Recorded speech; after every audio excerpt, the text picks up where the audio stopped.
I caught my wife cheating, and once the initial shock wore off, I decided I wasn't going down quietly. I gathered every message, photo, and detail of her affair, and then handed it all to her affair partner's wife. The fallout was explosive. Their marriage ended in flames, and I walked away knowing I didn't just expose the truth. I made sure they both paid for betraying me. I'm completely adrift, unsure of my next move. The warning signs were there, and I missed them. Love blurred my vision. I never imagined this could happen, especially not with her, my wife and closest friend for nearly 2 decades. I typically work out of town, not due back until tonight. We had a 2-week road trip planned for tomorrow. Work was slow, so I came home yesterday afternoon. This trip was meant for us, some much-needed alone time, as family and friends have kept us so occupied this summer. When I arrived, there was an unfamiliar truck in the driveway. My neighbor had recently asked about my new truck, but I thought he was mistaken and didn't dwell on it. As soon as I truly saw the vehicle, a terrible feeling hit me. I loved my wife and trusted her implicitly, but that sensation was undeniable and powerful. I crept around the house to our bedroom window. It was open, and I could hear them as I got closer. Looking inside, my worst fear was realized. They were there, exposed on my bed. I stepped away. I've been battling the urge to do something I know I'd regret. At this point, I'm struggling to care what becomes of me. I spent the night at my family's cabin, drinking everything available. Today, I was heading home to confront her, but decided against it. I'm not ready. All I feel is rage. All I can think about is retaliation. I'm not in a good headspace right now, not good enough to face her. I'm back at the cabin, staring at 60 ounces of rum for an hour. I want to drink and forget this, but I don't want to drink and make bad choices. I know this is a pivotal moment, and my actions in the coming days will shape the rest of my life. That's why I'm here. I need help. I'm not prepared to talk to family or friends, so I'm reaching out to strangers. This initial outreach, this busted wife cheating post, has been met with unbelievable support and advice. I actually got a lump in my throat realizing how many wonderful people are willing to help a stranger.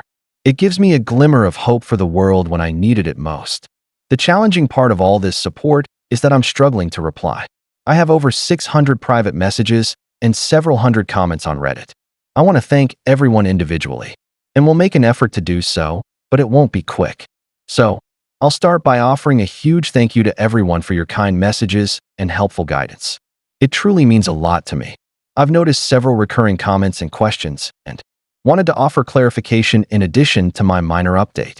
As you can probably tell, I'm feeling significantly better today. The sharp pain has almost entirely subsided.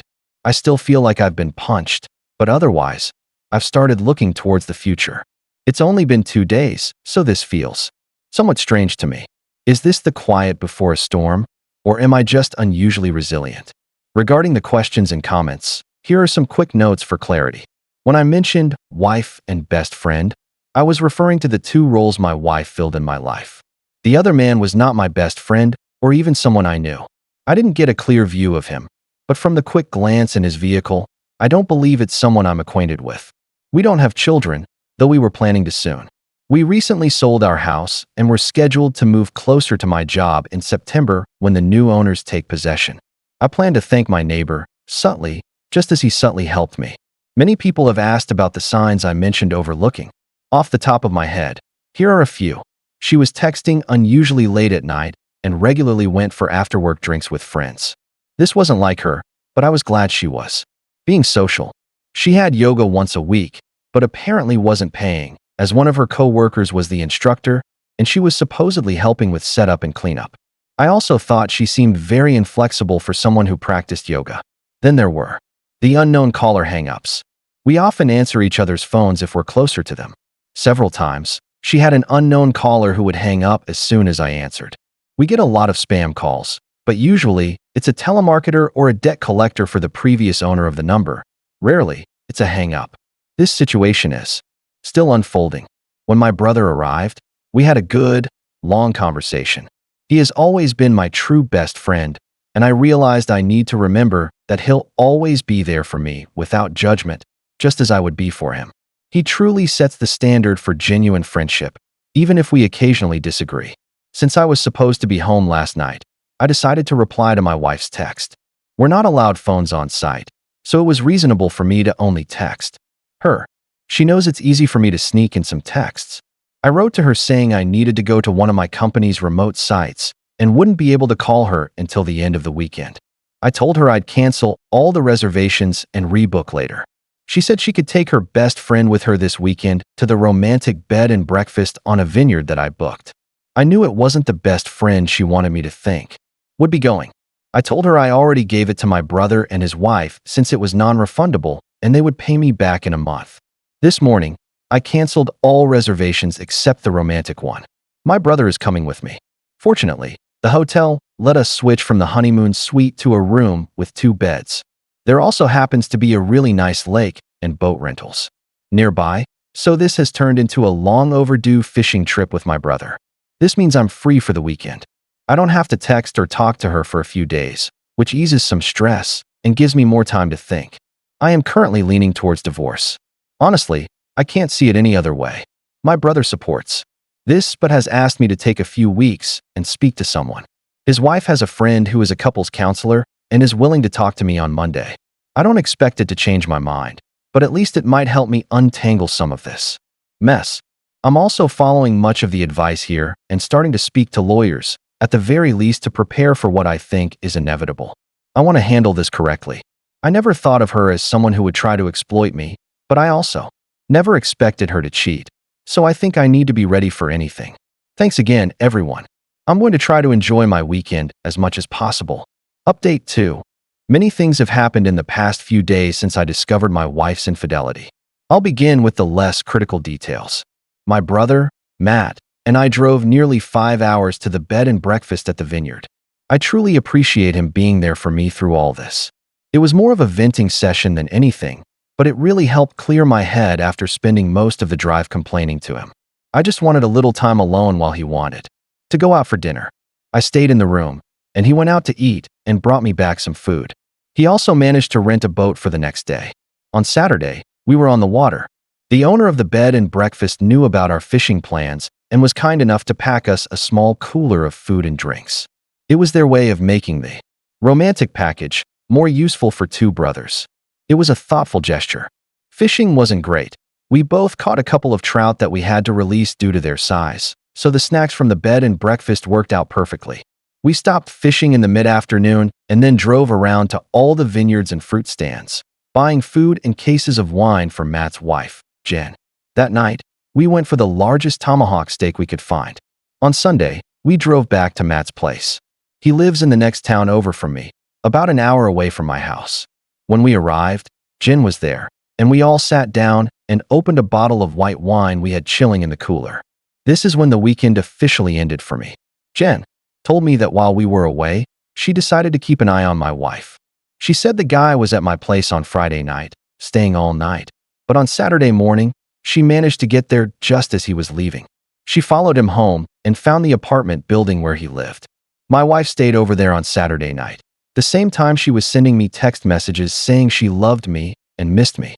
Jen said she was dividing her time between visiting family who live in my town and observing my wife. She said she happened to catch my wife leaving his apartment on Sunday morning and took a few pictures of them hugging and kissing before my wife got into her car. I don't want to see those. That pretty much sealed it for me. I don't think I could ever trust her again if she can so easily switch between telling me she loves me and being with another man. Still, I decided I wouldn't react impulsively based on emotions.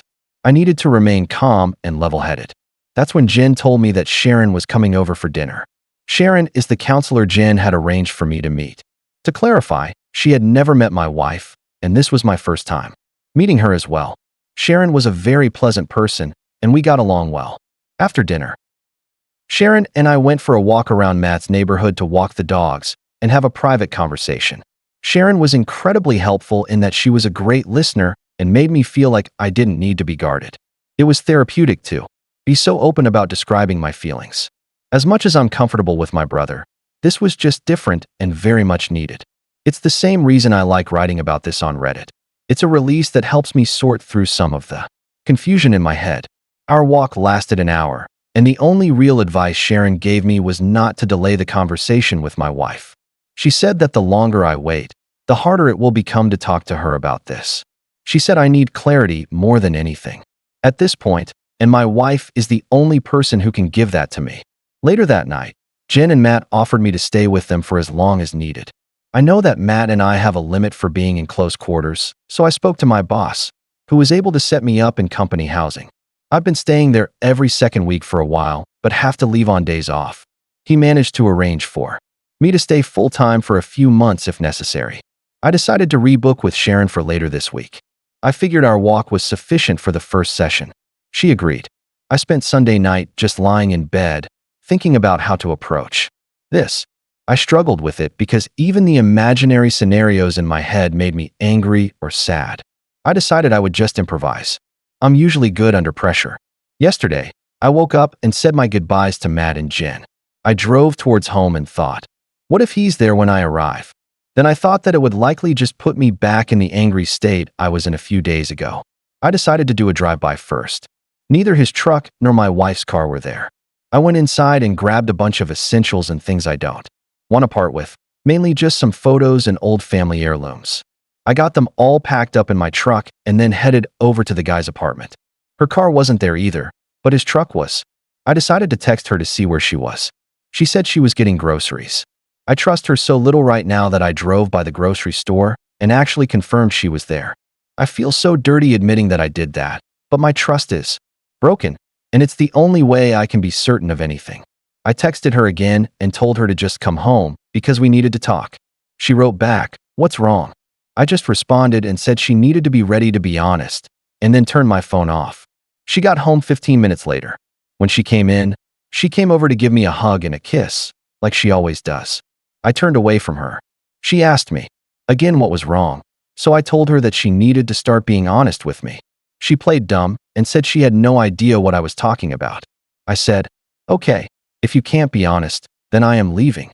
She started panicking at this point and said, "Are you talking about yoga?" I figured it was a start. I asked her what she was talking about, and she told me that she hadn't been going to yoga. Here's a bit of a breakdown of the rest of the conversation. Me: "If you weren't going to yoga, then where were you going?" Her: "I was taking walks to relax because I've been so stressed lately." Me: "Why were you so stressed, and why did you lie to me about what you were doing?" Her: "Preparing for the move has been stressing me out, and I just didn't know how to tell you." Me: "So lying was the decision you made. What was your concern with telling me that you were going for a walk to de-stress?" Her: "I didn't mean to lie. I was worried that my stress would add to your stress." Me: "But I'm not stressed. It really seems like you are not telling me everything." Her: "What do you mean?" Me: "I think that you're lying about more than just skipping yoga. I am asking you, again, to be honest. You've already lied to me, so this can't work if you keep lying." Her: "I don't know what else to say." "Oh, are you talking about last weekend when I went for drinks with some friends and came home late? I had a feeling that bothered you." I had no clue that she went for drinks or was out late. I was at work a couple of hours away. Me: "Is that what you actually did that night, or was that a lie as well?" Her: "I went for drinks that night, but I didn't see her best friend, who she supposedly was with that night." Me: "Who did you see?" Her: "No one. I just drank alone." Me: "You drink alone now?" Her: "Yeah, maybe I have a problem." Me: "Maybe we'll talk about that later. Last chance. Be honest, or I'm leaving." Her: I don't know what else to say." Me: "Okay, I'm leaving." At this point, I got up and left. Usually, when we argue, I go for a drive to get away from her. She probably thought this was the same. Then she realized I took my clothes and toiletries, as well as the Xbox. That's when she began blowing up my phone. I told her that I gave her a chance to be honest, and she didn't, so there's nothing left to say. She begged and pleaded with me to come home to talk about this in person. She said she had no idea why I was so upset or what I thought she did. She repeated that she loved me and would never hurt me. Just hearing her say that really tore a new hole in my chest. They were always comforting words that I believed without question. Now it's a dull, jagged knife sawing through my heart in the most devastating way. I couldn't handle it, so I hung up. She called back about 40 times before I was ready to answer again. This time she said, "Did you talk to Karen, her best friend?" I asked why, and she said, "Come home. I don't want to say this over the phone." I agreed and drove around a little longer to get my heart rate back down.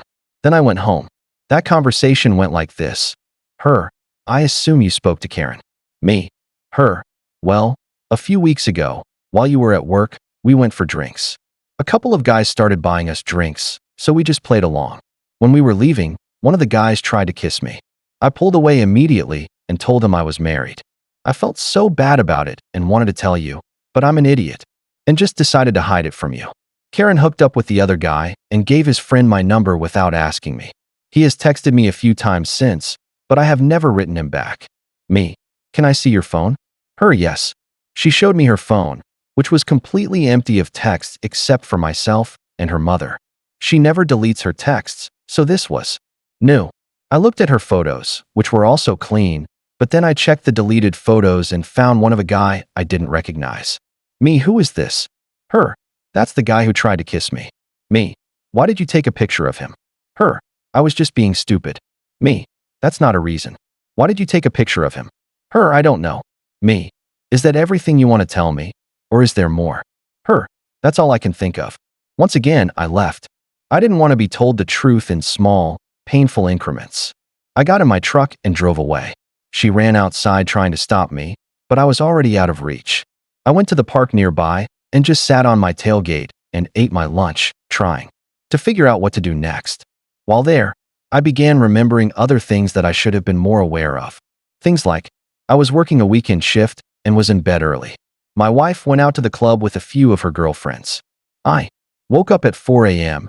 and she still wasn't home. I called her a few times, but there was no answer. About 30 minutes later, she called me back and asked if I would come and get her. When I picked her up, she told me that they were trying to hail a taxi, but had no luck. A couple of guys that her friend knew stopped and offered them a ride but wanted to stop at home first. When they got to the guy's house, her married friend went into a room with one of the guys. My wife said she spent some time looking for her, but then eventually gave up and just had a drink in the kitchen with the roommates while she waited. She claimed she didn't hear her phone when I tried calling. We fought about this, and she was disgusted by her friend's actions, so she cut that friend out of her life. I thought that was over. Another time, she traveled to visit a close friend in a different city. It was a planned girls' night. There were 4 girls, all getting drunk and watching movies in their pajamas, at least that's what I was told. Then she called me around 1 a.m. to say goodnight. We spoke for about 20 minutes, and she repeatedly told me that they were having a great girls' night. Then I heard a guy's voice in the background. I asked who it was, and she denied hearing anything at first. Then it happened again, loudly. She couldn't deny it, so she was like, "Oh yeah, X took a couple of guys with her. Everyone here is super pissed about it. She was drunk and 3 hours away. She left me no choice but to trust her again." We fought about that and why she refused to tell me they were there. She promised never to put herself in that type of situation again. Clearly, that didn't stick. After remembering all those things and the conversations we had about them, I was ready to give this one last chance. I turned my phone back on, and almost immediately it rang. I answered, and she was screaming for me to come home. I drove back to the house. I walked inside and was immediately confronted by her, sobbing uncontrollably. She was sitting on the couch repeating, "I'm so sorry. I'm so sorry." I asked her sorry for what. She began rocking back and forth like someone in distress. It took her a good 5 minutes to catch her breath enough to speak. Her.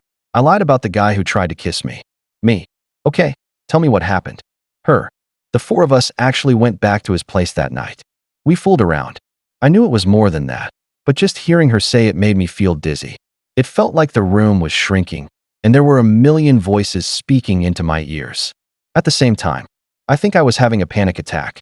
I went to the bathroom and washed my face in cold water until things returned to normal. Me. What did you do? Her. Do you want me to actually tell you? Me. Yes. Her. He touched me intimately, and I performed an oral act on him. Me. Was that it? Her. Yes. Me. I'm not playing this game any longer. You either tell me everything right now, or this will be the last time we speak. She began crying again and took another few minutes before she was able to speak. Her. We met up again and had physical relations. I'm so sorry. I love you, and I'll do anything to make up for this. Me. Just the one time? Her. If I tell you the truth, please give me a chance to do anything I can to make up for it. Please. Me. I'll think about it. Her. It was an affair. We had been hooking up while you're out of town for work. It's been going on for almost a month. Now, He is married, and they are about to get divorced. Me. Does he know you're married? Her, yes. Me. If he's having an affair because his marriage is failing, does that mean you think ours is failing? Is that what you told him? Her. No, I don't think ours is failing. I'm so stupid. I hate myself. Please don't leave me. I can fix this. Me, how? Her. Whatever you want. Me. If you were in my shoes, or even his wife's shoes, what would fix this? For you? Her. Knowing the truth. Being able to trust you to mean what you are saying. You can trust me. I screwed up and won't do that again. Me. If you were his wife, wouldn't you want to know the truth? Her, yes. Me. Then fix this. Her, you. Want me to call her?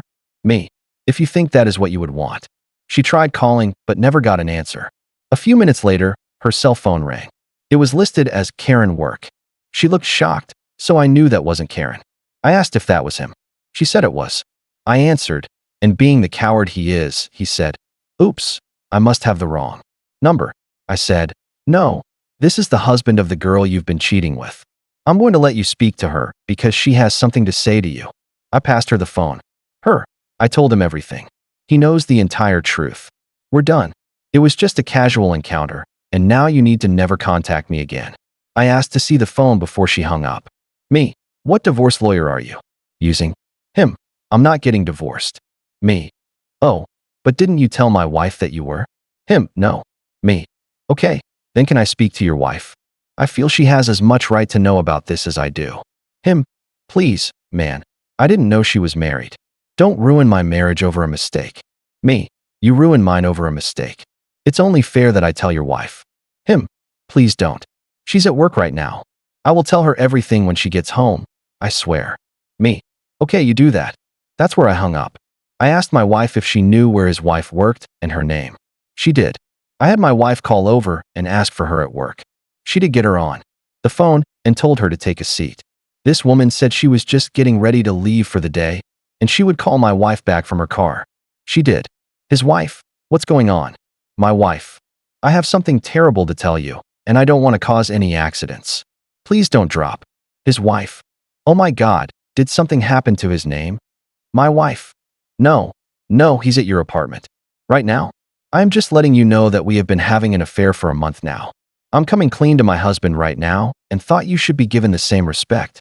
She went silent for about a minute, then said, "If this is some sick joke, I will find out who you are."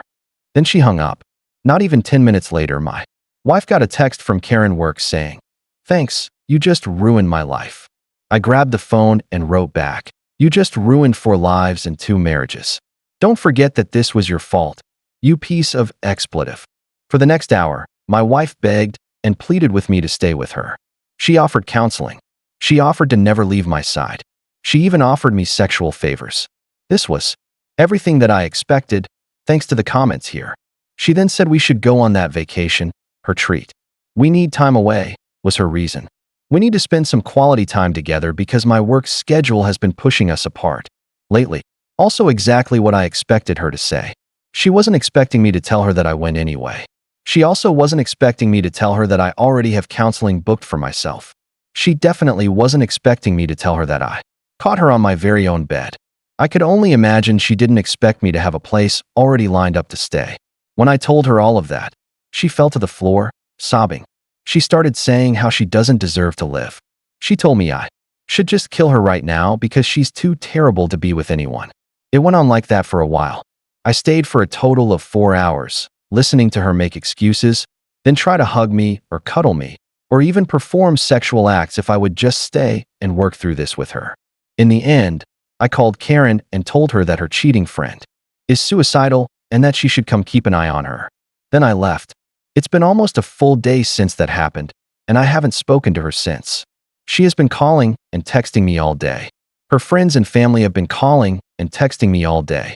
Everyone has a different excuse or a different plea for empathy. Her father is the only one who wrote me and told me that I need to do what is best for me and that he will always love me like a son no matter what happens. Reading that was what made me have a good cry for the first time since all of this began. I meet with Sharon, my counselor, tomorrow, and a lawyer on Thursday. I think I know where this is going, but until it happens, I'm just not sure about anything. I'm sorry for the overly long story.